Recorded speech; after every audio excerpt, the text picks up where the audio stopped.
The gavel hasn't even dropped when the tension in the courtroom crackles like static in a lightning storm, and all eyes turn to the woman standing at the defense table. Shoulders back, jaw clenched. Her uniform pressed with a dignity that somehow survives the scorn curling in the voice of the arresting officer testifying before the judge.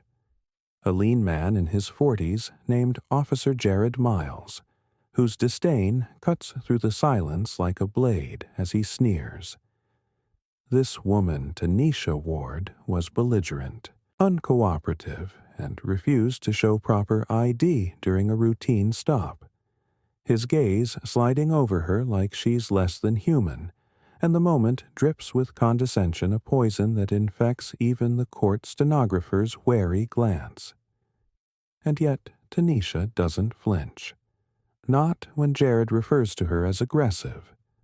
Not when he mockingly mimics the way she spoke during the stop, and certainly not when he calls her entitled for invoking her rights, because she has heard it before. She has seen this play out too many times, and still she stands with her hands calmly folded before her, though her blood roars and her heart slams like artillery behind her ribs, because beneath the elegant black blazer and fitted slacks that Officer Miles so clearly despises lies a scarred body and an unbreakable soul forged in desert fire because Tanisha Ward.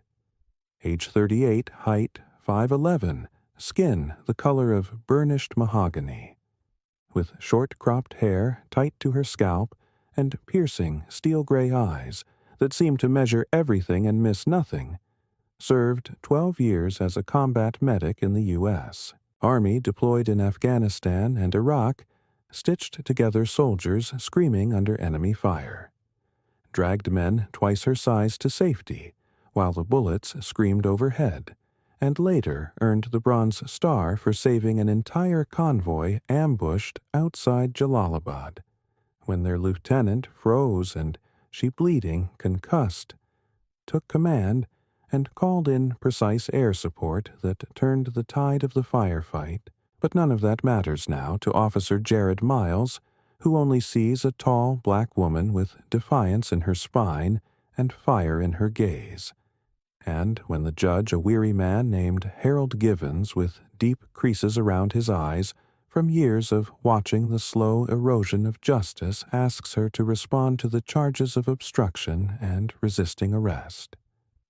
Tanisha's voice is quiet but firm as she explains how she was stopped without cause, how she had reached into her glove box to retrieve her military ID, how Miles drew his weapon and ordered her out of the car at gunpoint, how she was forced to the pavement in front of her 11-year-old son, who was crying in the back seat.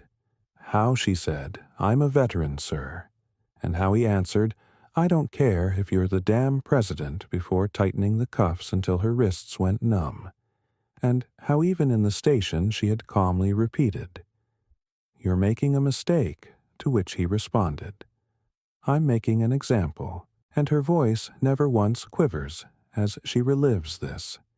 Her dignity, a shield, her truth, a weapon until she reaches into her bag and sets something on the table.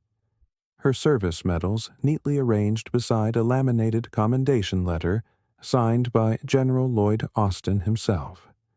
And as the courtroom murmurs ripple like distant thunder, the judge leans forward to read the words aloud for exceptional bravery and leadership under fire. And suddenly the air changes, because in that moment everyone remembers something they'd forgotten, that heroes do not always wear capes or demand attention, and sometimes they wear scars and silence like armor, and they stand alone while the world watches them fall, and Officer Miles pales, visibly shaken, as the judge slowly removes his glasses, sets them down, and says with a voice carved in stone, "Officer Miles, before I address this court, I have a question for you. Did you know who this woman was when you threw her to the ground?" And Jared stammers something incoherent, his practiced confidence unraveling like cheap thread. No, Your Honor, I thought she was. She was being difficult. And Judge Givens rises points to the commendation, then to the courtroom camera, and says, "Let the record show that this court will not stand by while those who have risked their lives for this country are degraded by those entrusted to protect it." And then turning to Tanisha with something like reverence, he says, "You are dismissed. Ms. Ward, with apologies, this court cannot adequately express," and the room erupts in a stunned hush as Tanisha picks up her medals with one hand, nods silently, and walks out without a backward glance, her son waiting for her outside with wide eyes and trembling hands, and she kneels, hugs him, and whispers, "You see, baby, we don't bow for bullies. We stand taller." And as reporters scramble behind them, microphones raised, she gives no statement, for her life has never been about applause but action. And when she disappears into the city crowd with her son's hand in hers, the officer left behind faces an internal review, a lawsuit, and a community no longer asleep to his abuses, while the judge who saw past prejudice to recognize valor sends a letter to the Department of Veterans Affairs, calling for a public commendation of Sergeant First Class Tanisha Ward. And the final scene is not a courtroom nor a headline, but a school auditorium months later, where Tanisha stands in front of a group of young black girls and tells them through tears and strength, "No one gets to decide your worth by your skin or your silence. You are warriors, even when no one salutes you." And the applause that follows is not for the past, but for the future.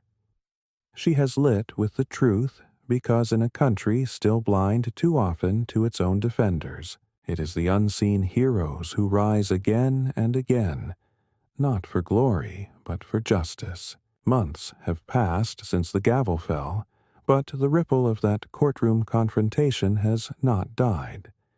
It has grown, spreading from whispered conversations in barbershops to full-blown panel discussions on national television, from social media reels replaying the judge's scathing words to military newsletters, proudly featuring Tanisha Ward's name under bold headlines like "Veteran Shamed in, Court Becomes Symbol of Justice." Yet Tanisha herself remains quiet, avoiding interviews, ignoring brand deals, and turning down political invitations, because fame was never her mission, only truth. And now she spends her days mentoring youth at the community center on 14th and Jefferson, the same block where she was raised, where gunshots used to drown out dreams, and where now her voice carries like a rallying cry as she trains girls in jiu-jitsu, teaches boys CPR, and looks each of them in the eye with the unshakable certainty of someone who has survived more than they can imagine, telling them, "You matter. No badge, no bench, no bias can erase that." But one day, as she wipes sweat from her forehead and straightens the padded mats after class, an envelope arrives from Washington, D.C., stamped with the seal of the Department of Defense, and when she opens it, her hand trembles, not from fear but disbelief. For inside is a letter from General Lloyd Austin himself requesting her presence at an honorary ceremony in Arlington, where she will be awarded the Defense Distinguished Service Medal, the highest non-combat recognition given by the military. Not just for her valor in war, but for the courage she showed after, when the battlefields were replaced with courtrooms and the bullets with biases. And though her instinct is to decline, her son, now proudly wearing his junior ROTC uniform, takes her hand and says, "Mom, this isn't just about you anymore. It's about everyone like you who never got the spotlight." And so she goes not for glory but for visibility, walking onto that stage in a sleek navy suit, not a uniform. Because this moment isn't about the past, It's about who she has become beyond the rank. And as the general pins the medal to her lapel, the crowd of soldiers, veterans, and civilians alike rise to their feet, giving her the standing ovation the courtroom never did. And for once, Tanisha allows herself to cry, not because she is weak, but because the weight she carried in silence for so long is finally being shared. And that night, as she lays the medal beside her old dog tags and bronze star in a modest wooden box, she writes a letter to a woman she has never met, but who had inspired her since boot camp Lotuck, Colonel Michelle Jones, thanking her for breaking barriers so Tanisha could walk through doors, and she signs it not with her rank, but simply Tanisha Ward, veteran mother survivor still standing. The next day, news breaks that Officer Jared Miles has resigned from the force amid multiple internal complaints now uncovered, and his fall from grace is quiet shadowed by the story of the woman he once tried to humiliate, whose strength turned that moment into a movement, and whose legacy is no longer just engraved in military records, but etched in the hearts of those who now believe that justice, while delayed, can still arrive with thunder when one person refuses to kneel. Would you like a third continuation that shows what happens when Tanisha returns to her neighborhood as a symbol of hope and leadership? Weeks after the Arlington ceremony, Tanisha Ward returns to her neighborhood, but not as the woman who once walked these cracked sidewalks in silence, shoulders weighed with the burden of unspoken war stories and unacknowledged service, but as a figure of quiet revolution, the kind whose presence draws respect without a word, whose gaze makes even street-corner skeptics straighten their backs, because now the community sees her not just as a veteran, but as a mirror of who they could be.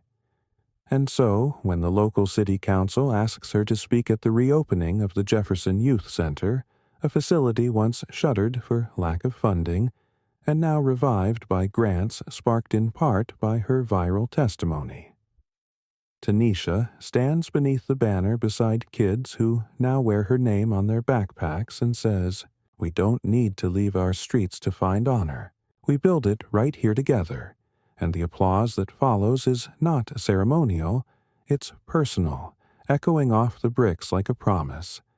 And soon she finds herself pulled into more than she ever planned meetings with city officials, to address police bias, workshops with trauma counselors, helping veterans transition to civilian life, and even a seat on the advisory board for a pilot program that trains law enforcement to better engage with minority veterans. A program she helps design by opening the pages of her own pain, and though reliving it costs her sleep, she knows healing doesn't happen in silence. It happens in fire, in friction, in forcing the system to see what it tried to ignore. And one night after a panel event downtown, she's approached by a young white officer fresh out of academy who hesitates before speaking. His voice, unsure. "Ma'am, I was taught things about people like you, things that weren't right. And I want to be better." And she doesn't smile, doesn't rush to comfort, but simply nods and says, "Then start by listening more than you speak," and walks away, knowing change doesn't come in applause. It comes in accountability. And later, she's at home alone in her kitchen when she receives a phone call from the National Archives Department asking if she would allow her story testimony and personal items, uniform, combat boots, the dog tags she almost threw away after the court humiliation, to be part of a permanent exhibit titled "The Hidden Heroes, Faces of Forgotten Valor." And she closes her eyes, breathes deeply, and says, "Yes, but include others too. There are more like me." And a year later she walks through the museum hand in hand with her son, now 13, now standing tall, now telling a schoolmate beside him, "That's my mom, as they pass a life-sized panel bearing her photograph. Tanisha Ward Veteran, Resister of Injustice, Healer of Wounds, woman who stood her bronze star beneath it and etched in the glass a quote that reads, "Justice is not given to the brave. It is demanded by the unheard, and it is earned in the silence between bullets and breath." And Tanisha stares at it humbled, not by what it says about her, but by what it says to every forgotten veteran, every disregarded warrior, every single soul whose uniform wasn't enough to protect them from prejudice. And, as she exits the hall into the late afternoon light, she receives a call from a senator's office in D.C., offering her a position on a national commission for veteran justice reform. And she turns to her son and asks, "You ready for us to change even more?" And he grins and says, "I was born ready," and together they step forward. Not into the battlefield, not into the courtroom, but into the future. They're about to rewrite. 1 year later, Tanisha Ward stands backstage beneath the searing lights of a nationally televised town hall debate, titled, "Veterans and Justice, Who Do We Leave Behind Her Fingers?"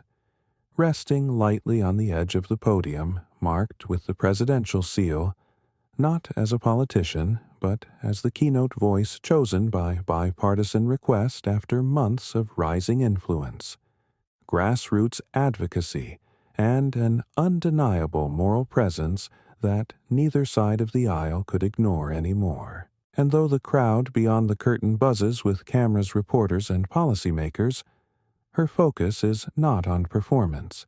It's on purpose, because sitting in the front row is a row of veterans who look just like her. A Latina mother in a wheelchair who lost her benefits after a paperwork error. A Native American Marine denied housing for speaking out a gay veteran dishonorably discharged under outdated policy. And beside them, her son, Tall, now his ROTC medals pinned proudly to his uniform, eyes locked on her with the same fierce belief that once pulled her out of the courthouse and into history. And as the moderator's voice calls her name, she steps onto the stage to thunderous applause that she receives not with a smile, but with the calm gravity of someone who knows. Applause fades, but action echoes. And then she speaks not with theatrics, not with bitterness, but with unwavering precision. Her voice clear enough to cut through politics like a blade a year ago. "I stood in a courtroom where my service was mocked. My humanity was questioned, and my child watched his mother be humiliated by the very system she once swore to defend. And I stood silent, not because I was ashamed, but because I was calculating how to make sure no one else would ever have to be." And the room stills transfixed as she recounts not just her own story, but those of others written in letters she received from across the country. Stories of veterans sleeping in cars, being profiled by police, denied jobs, forgotten in silence, and then without notes. Without hesitation, she looks directly into the camera and says, "If this nation can find trillions for war, it can find the decency to protect those who return from it. If this country can decorate us in medals, it can defend us in courtrooms. And if this democracy dares call itself just then, it must begin by listening to the voices it most often ignores.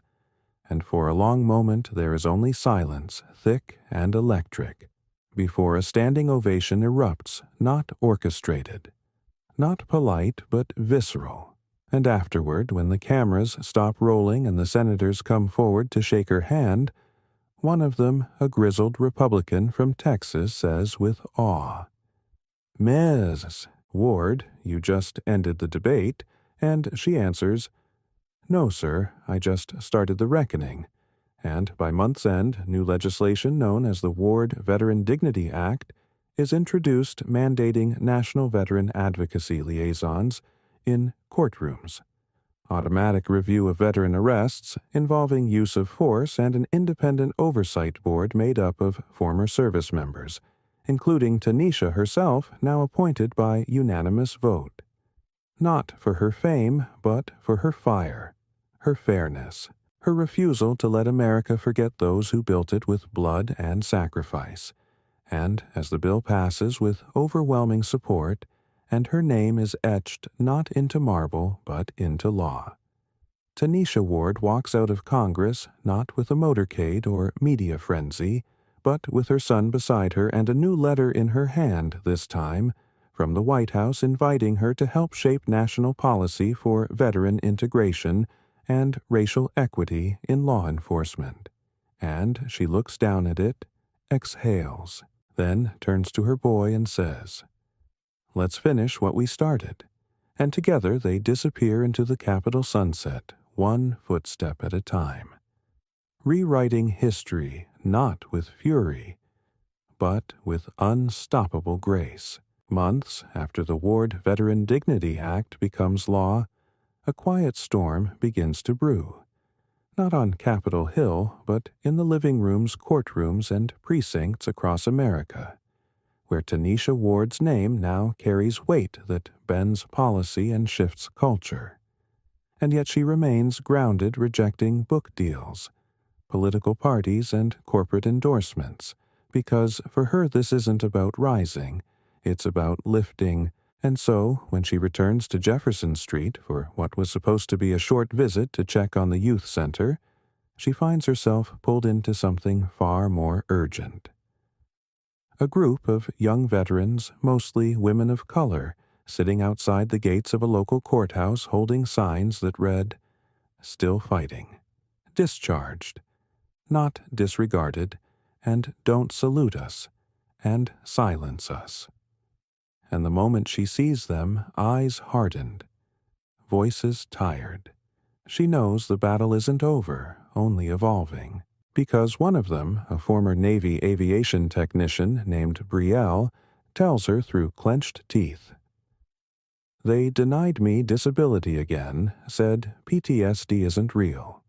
If you didn't see combat," and another Malik, a Marine who served in logistics, adds, "I got arrested last week for loitering while I waited outside the VA office. They didn't even ask for ID," and Tanisha listens, not with sympathy, but with strategy.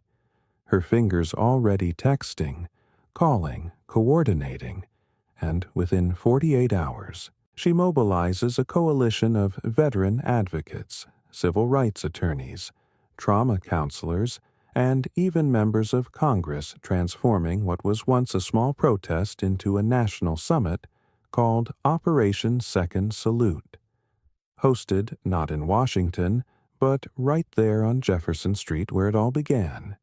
And when the news crews arrive expecting a rally, they find a movement, hundreds of veterans, Black, white, Latino, Asian, Indigenous, gay, trans, disabled, marching side by side, demanding not handouts, but accountability, carrying not flags, but framed discharge papers and denied claims, and at the center of it all is Tanisha, no longer the lone warrior, but the architect of a revolution.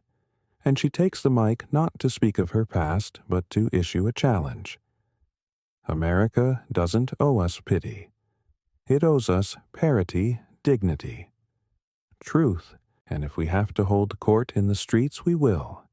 And behind her, the mural that once bore her silhouette now stretches across the community center wall, updated with dozens of faces, each one a story, a scar, a survival.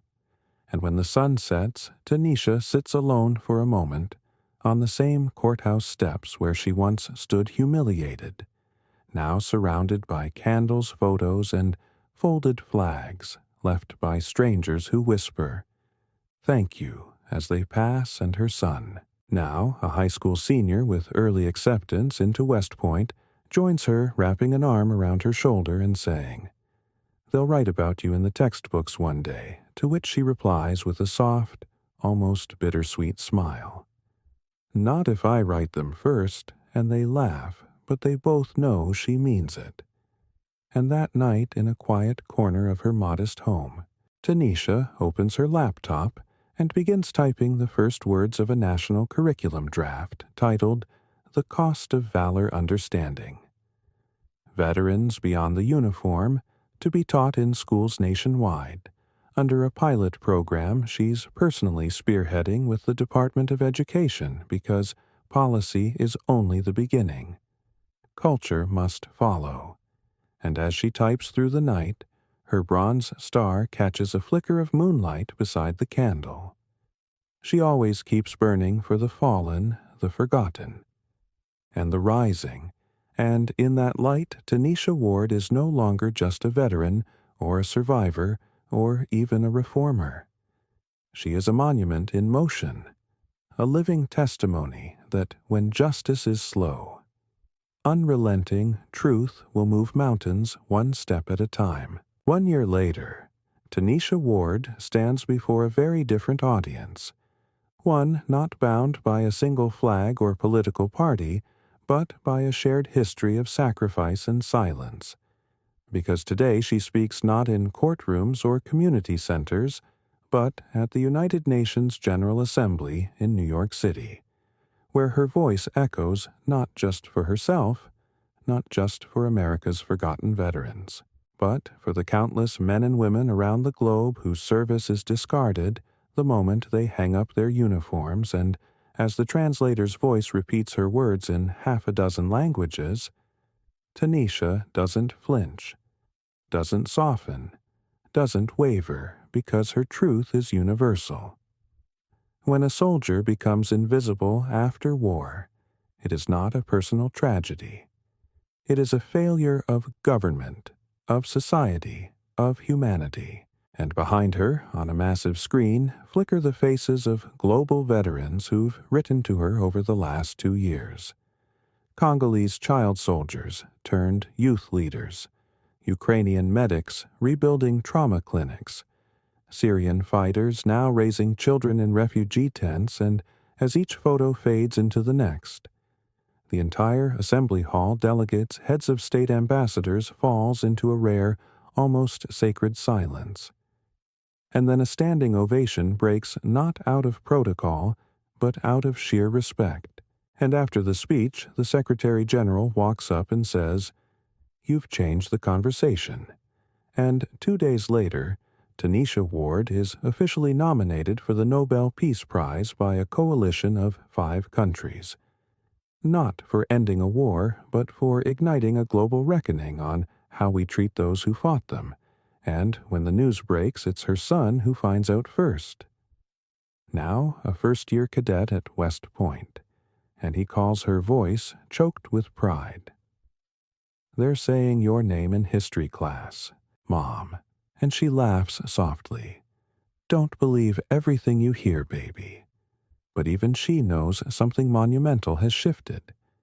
And yet even as the world rises to honor her, Tanisha returns quietly to Jefferson Street the next week, because there's a new batch of girls in the gym now learning to breathe through pain, learning to lift each other, and she knows no medal, no speech, no prize can replace this fire passed from hand to hand, this belief that someone like them could not only survive but lead. And that evening, as the sun sets over the city, she walks past the mural that now stretches across 2 full walls.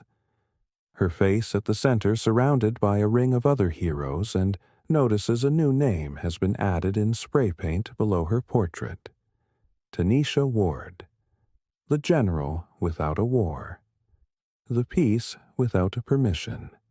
And for the first time in a long time, she lets a single tear fall.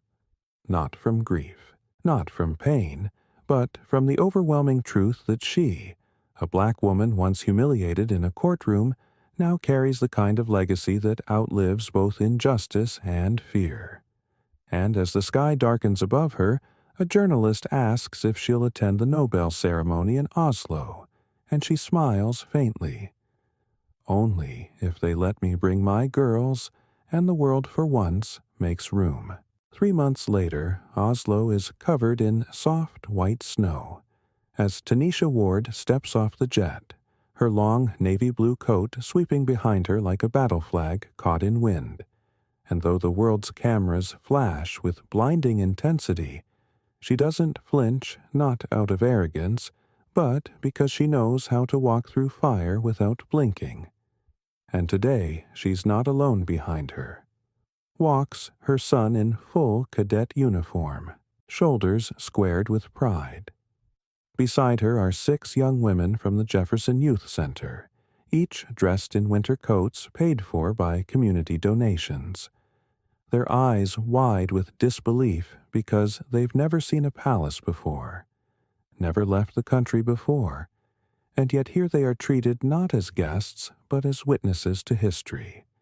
Because this Nobel Peace Prize isn't being awarded just to Tanisha. It is being awarded through her to every invisible warrior who bore scars in silence, to every veteran buried in bureaucracy, to every black woman who spoke too late because no one listened early. And as she enters the grand marble hall, dignitaries from every continent rise to their feet in unanimous respect. And the announcer's voice rings out in solemn grandeur. For transforming trauma into justice, for turning shame into policy, and for teaching the world that dignity cannot be revoked. This year's Nobel Peace Prize is awarded to Mrs. Tanisha Ward of the United States of America, and she rises slowly from her chair, ascends the steps, and accepts the medal, not with a smile of triumph, but with the same measured, resolute grace she carried that day in court when no one believed her. And as the audience falls still, she speaks into the golden microphone, her voice echoing through centuries of forgotten names. This medal does not erase what happened. It honors the choice to stand anyway. But let this be the last decade where veterans are saluted in war and silenced in peace. And then, turning toward the girls standing just behind her, she continues, I brought them here, not so they could watch history, but so they could rewrite it when I'm gone. And the crowd erupts into thunderous applause, diplomats wiping tears, leaders bowing heads. But Tanisha doesn't bask. She returns that evening to the hotel suite and makes tea for her girls who giggle on the carpet, playing with snow globes and whispering about the princesses they saw. And her son, standing near the window, looks over the skyline and says, You know, one day they're going to name buildings after you. And Tanisha replies almost absent-mindedly, Then make sure they're shelters, schools or hospitals. Don't waste bricks on statues. And outside the snow falls gently like a world learning how to soften, and somewhere in a small U.S. courtroom, a judge pauses over a file with a veteran's name, thinks of Tanisha, and for the first time in decades dismisses the charges not out of pity but principle. And in that ripple in that choice the real peace begins, one verdict at a time, one life at a time. And long after the medal is placed in a museum, and long after the headlines fade, the world will still carry her voice like a compass. Steady, scarred, unyielding, and sacred. 2 years after Oslo, Tanisha Ward sits quietly in a hearing room deep within the United Nations headquarters. Not as a guest this time, but as the chairwoman of the Global Veterans Equity Commission. A position she never lobbied for, but which the world insisted she take. And, as she scans the room, ambassadors from 30 nations, representatives from both NATO and the African Union, and a quiet, respectful delegation from the International Criminal Court.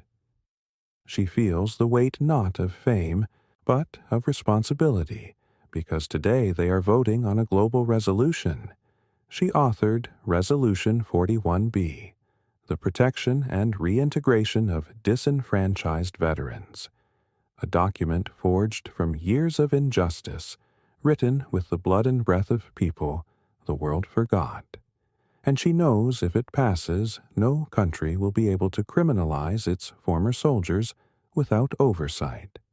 No government will be allowed to bury trauma under bureaucracy. And reparations, not apologies, will begin for those denied dignity.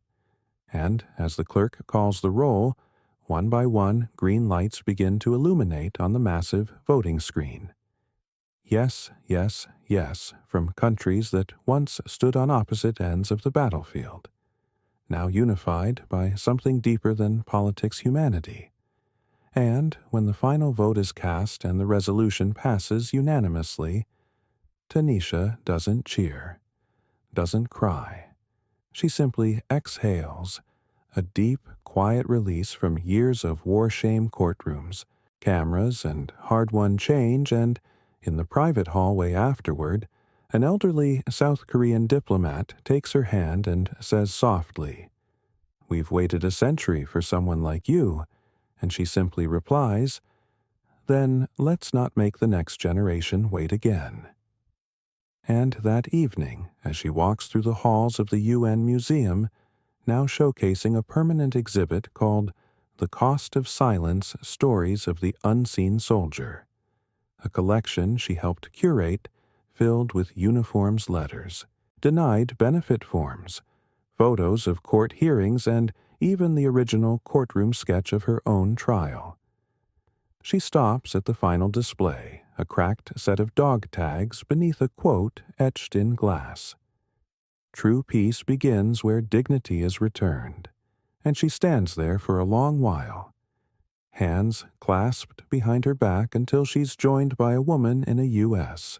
Navy uniform, Commander Brielle Thomas, the same young veteran she once met on Jefferson Street, now a national voice for female vets, who says, with a grin, "Ready to pass the torch," and Tanisha chuckles.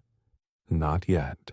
I've still got fuel," and they walk out side by side into the New York evening where city lights shine down like stars reborn.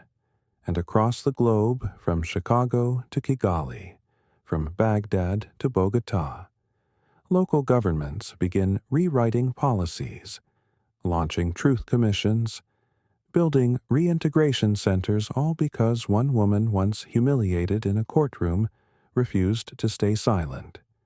And now the silence is breaking, system by system, nation by nation, and somewhere in a modest brownstone back in Jefferson Street, her now college-bound son pins a small plaque above the youth center door, one that simply reads, "The house that Tanisha built."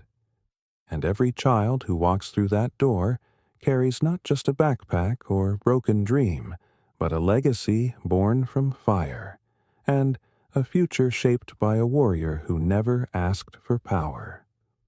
Only justice. 5 years after that historic UN resolution, the world has changed not perfectly, not completely, but undeniably, and at the center of it all, still walking humbly through its deepest transformations, is Tanisha Ward.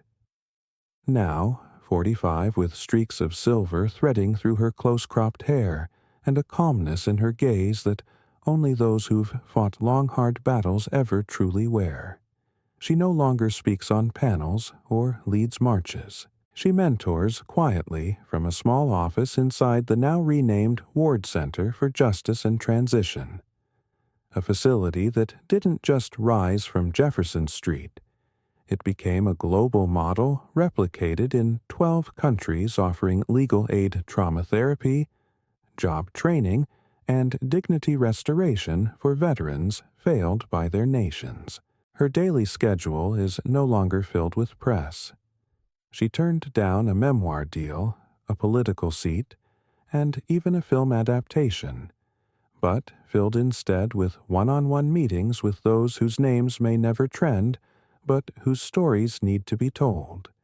A young Afghan interpreter seeking asylum after being betrayed by his command. A transgender vet denied recognition in her service file. a father who served in 3 tours but was nearly deported due to paperwork errors. To each of them, Tanisha listens, not like a savior, but like a sister in arms, and to all of them she gives the same message. You're not forgotten. You're not alone. You're not done. One chilly spring morning, Tanisha receives a letter, handwritten, elegant, and postmarked from Montgomery, Alabama. Inside is an invitation to speak at the dedication ceremony of the National Monument to Overlooked Veterans, a memorial built at the edge of the Edmund Pettus Bridge, where civil rights and military service finally meet in stone. She hesitates. She said everything she ever wanted to say. But this isn't about words. It's about presence. And so, on that morning, she stands before a crowd of thousands, veterans, families, lawmakers, students, even heads of state, and she says only this: there's power in what's seen. But the real revolution began with what wasn't. The files buried, the medals denied, the apologies never made. This monument isn't for me. It's for the names never carved into granite until now. And when the curtain falls to reveal the marble wall etched with the names of nearly 10,000 soldiers who died with no recognition, many of them Black, Indigenous, immigrant, queer, undocumented, or dishonorably discharged for unjust reasons, Tanisha doesn't step forward. She steps back into the crowd beside them as one of them, a survivor, a soldier. A story that refused to be erased. That evening, in the quiet of her home, she watches her son, now a young Army officer, review training slides. He's preparing for a new initiative called Operation Human Honor, a global military ethics program modeled after her principles. She watches him from the kitchen doorway, arms crossed, heart full. He turns and asks, "You ever think about retiring?" And she smiles.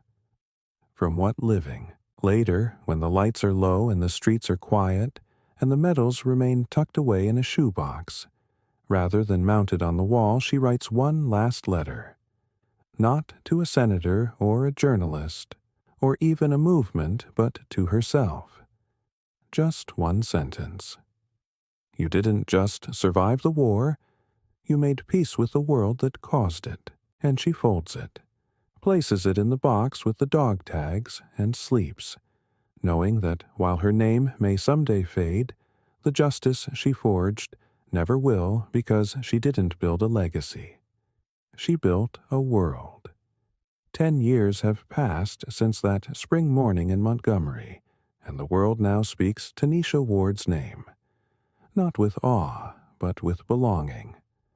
Like a story everyone knows, like a song embedded in the conscience of nations. She's no longer introduced as a former combat medic or Nobel laureate or global reformer, but simply as Tanisha, a name that across continents stands for something greater than biography. Children in Kenya wear shirts that say, "Stand like Tanisha." A law school in Brazil includes a required ethics course called Ward. And Justice Base in Germany renames its rehabilitation wing the Ward Recovery Unit. Yet, despite the global reverence, Tanisha Ward lives in the same modest brownstone on Jefferson Street, now renovated into a shared sanctuary for transitioning veterans, where the front porch is lined with rocking chairs, potted peace lilies, and a chalkboard where kids from the block draw everything from fighter jets to flags to black women in capes. On her 55th birthday, Tanisha hosts no gala, no press conference, just a backyard barbecue. Veterans and neighbors mingle. Her son, now a decorated major in the U.S. Army, flips burgers, while his wife, a civil rights attorney, laughs with the girls from the youth center, who now run nonprofit organizations of their own. Brielle, now commander of the Women Veterans Task Force at the Pentagon, raises a glass and says, To the woman who taught us that silence was never strength, and that justice is built brick by brick on the backs of the brave, and when everyone cheers, Tanisha doesn't take the mic. She just smiles, raises her sweet tea, and says, "Let's eat." But as the sun dips below the rooftops, a small black car pulls up beside the gate. A young soldier steps out, tall, gaunt, wearing civilian clothes that hang off his body like borrowed time, and he asks softly, "Is this where Sergeant Ward lives?" And someone points him to the porch. Tanisha looks up from the grill. "You hungry?" she asks. He nods, eyes watering. "Yes, ma'am." She sets down the tongs and motions toward a chair. "Then sit. You're home now." Later that night, when the yard is quiet and the dishes are done, Tanisha walks alone to the edge of the block where her mural stretches across the community center. Over the years, it has grown a living artwork layered with new faces, new dates, and now a quote beneath her likeness that reads, "Not every war ends on a battlefield. Some end when someone listens." She touches it lightly, then looks up at the stars, unconcerned with legacy, unburdened by history, just grateful. Grateful that somewhere a judge remembers her name before issuing a ruling, that somewhere a soldier is believed because she once stood in court and refused to be shamed, that somewhere a little black girl walks past a bronze statue in her schoolyard, reads the name Tanisha Ward, and doesn't see a stranger. She sees herself, and as a warm breeze rolls through the street, she never left. Tanisha closes her eyes, takes a breath, and smiles. Not because the fight is over, but because the world at last is learning how to fight with love. Years from now, history won't just remember Tanisha Ward for the medals she earned, or the laws she changed, but for the lives she touched when no one was watching. Not every hero wears a uniform forever. Some take it off and keep fighting in silence in courtrooms, on sidewalks, in broken systems, and build something stronger. Tanisha's legacy is not a monument. It's a movement. One that lives on in every overlooked voice that dares to rise, in every injustice that's finally met with fire and grace. And though her journey began with humiliation, it ends with a world transformed. One life, one law, one truth at a time. If her story moved you, if justice, dignity, and real change matter to you, then don't just watch, stand up, speak out. And most importantly, subscribe to this channel for more powerful, true-to-life stories that inspire change and honor the unheard. Together, let's rewrite what the world remembers and who it remembers. Click the bell so you never miss a story that needs to be told. This isn't just content. It's a cause. Join us. Be part of the movement.